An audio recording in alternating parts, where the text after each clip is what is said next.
Hello everyone, and welcome to a new episode of Fit Till 30.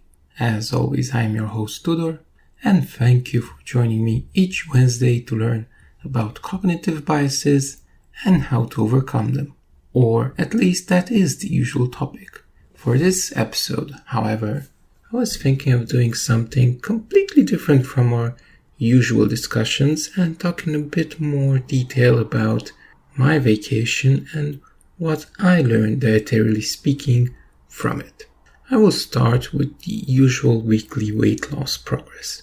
This week I weigh 119.9 kilograms, which is 0.3 kilograms more than the last weigh-in 3 weeks ago. Given I was on vacation and had to contend with foreign cuisine, a general relaxation of my dietary rules, and a chaotic schedule, I'm not very upset with this. Obviously, some weight loss would have been nice, don't get me wrong, but sometimes you need to accept that disruptions to your routine are prime causes in throwing away any carefully laid long-term plans into disarray. But I thought, let's see what we can learn from my escapade and what are some prime do's and don'ts when it comes to eating while on a holiday. Well, first off, I think breakfast is a major impacting factor. In my case, I chose to eat a decent breakfast as I planned to not eat anything else until dinner, spending most of the day doing various activities, be it hiking, visiting cities, snorkeling in the sea, or lounging on the beach, listening to podcasts. But many breakfast foods can be highly misleading. For example, my daily staple would be 2 boiled eggs, which isn't too bad at a glance, but they're the type of food that can't really be consumed on its own, so I would always pair them with something. On some mornings, that something would be just a few slices of ham, but oftentimes it would also include some cheese, some bread, maybe even some pate or salmon, which started to rack up the calories. On some occasions, I even had some fried sausages with the eggs, which really racked the calorie count. Finally, I would also eat a fruit yogurt or rice dessert, mostly because we had brought those in ample supply in our freezer pack, and I felt bad if I hadn't taken care of them. So you can see that while my initial intention of having a hearty breakfast, whilst noble in principle, ended up compensating too much for the lack of lunch. The next big factor was the availability. Normally, I'm not very keen on street food, but since the pandemic has started, I haven't really gone out around town during the summer as I would usually do. Because of this, I was of course very tempted to try foods I hadn't had in a long time, such as ice cream, pancakes, fries, and the like.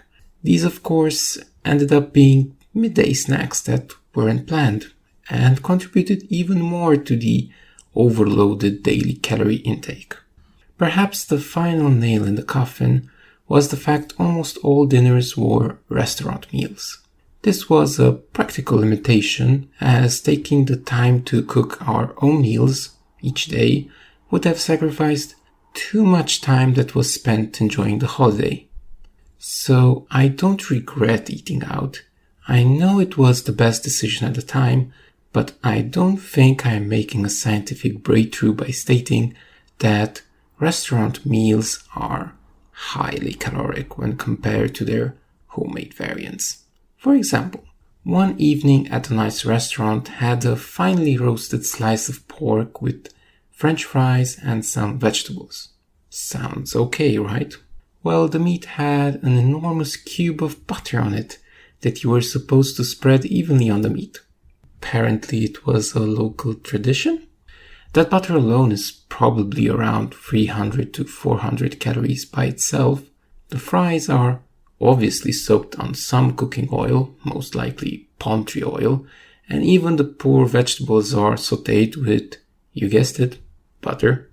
So a basic dish in any household has 750 calories more when served at a restaurant in the added fats alone. Also, you will have some drinks with your meal, which depending on your choice will be 200 to 400 calories, a dessert, which is another 500 calories, and a soup, which, if you're lucky, only has 200 calories, but can again rise to 500 calories if you factor in the bread as well. This means eating out is a very diet adverse experience unless you go for a very narrow set of dishes which are healthier, which I admittedly did not, as I made the conscious decision to enjoy my vacation to its fullest without worrying too much about my diet, as it was my only long-term absence from my job for this year.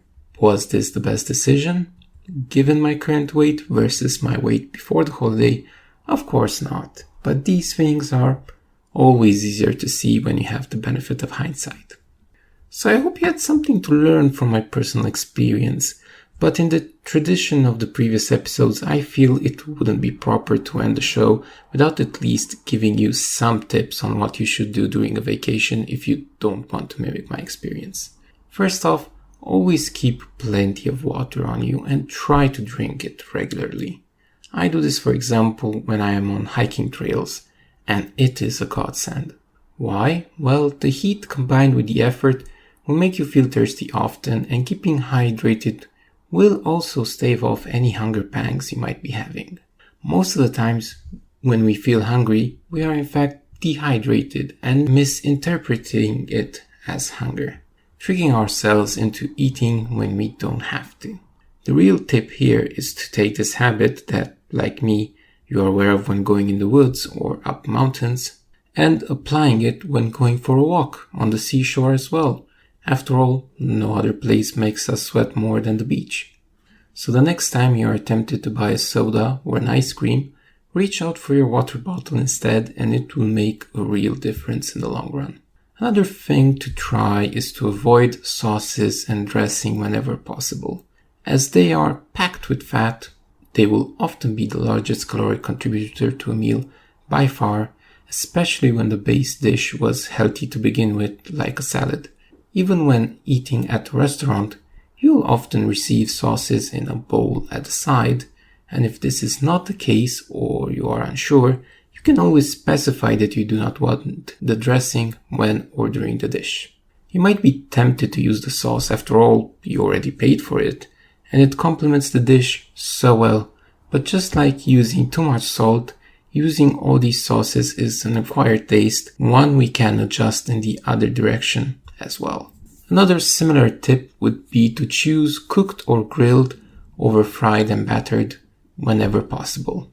A grilled fish or chicken breast will be just as healthy at a restaurant as it is at home, but you can bet their fried and battered variants will be much more calorically dense than their grilled variants.